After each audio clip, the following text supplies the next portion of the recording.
மயிலாடுதுறை மாவட்டத்தில் பருவம் தவறி பெய்த மழையால் பாதிக்கப்பட்ட சம்பா நெற்பயிர்களை தேமுதிக பொதுச் செயலாளர் பிரேமலதா விஜயகாந்த் ஆய்வு மேற்கொண்டு வருகிறார்.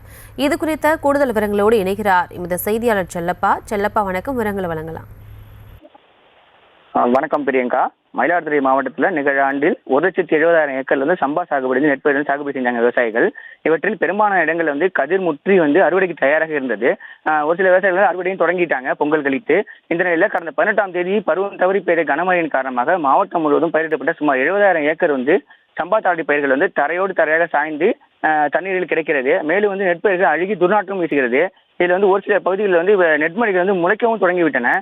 இந்த நிலையில அன்று 22 சென்டிமீட்டர் மழையானது மயிலாடுதுறை மாவட்டத்தில் பெய்து வருது. இந்த நிலையில் தரங்கம்பாடி தாலுகா திருக்கடையூர் அருகே ஓடக்கரை வயலில் சாய்ந்து நீரில் மூழ்கி அழுகிய பயிர்களை தேமுதிக பொதுச் செயலாளர் பிரேமலதா விஜயகாந்த் இன்று பார்வையிட்டாங்க.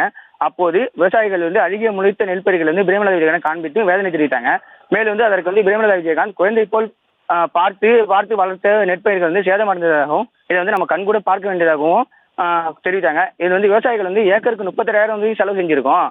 இது தற்போது பயிர்கள் அனைத்துமே வீணாகிவிட்டது.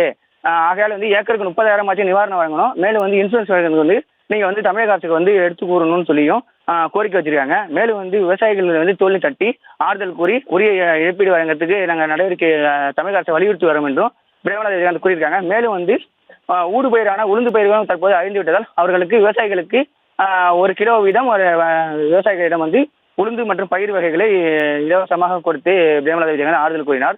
இது ஏராளமான தேமுதிக நிர்வாகிகள் பலர் கலந்துக்கிட்டாங்க. விவசாயிகளும் கலந்து கொண்டு அவங்களுடைய வேதனையை பிரேமலதா விஜயகாந்திடம் தெரிவித்தாங்க. பிரியங்கா, விவரங்களுக்கு நன்றி செல்லப்பா.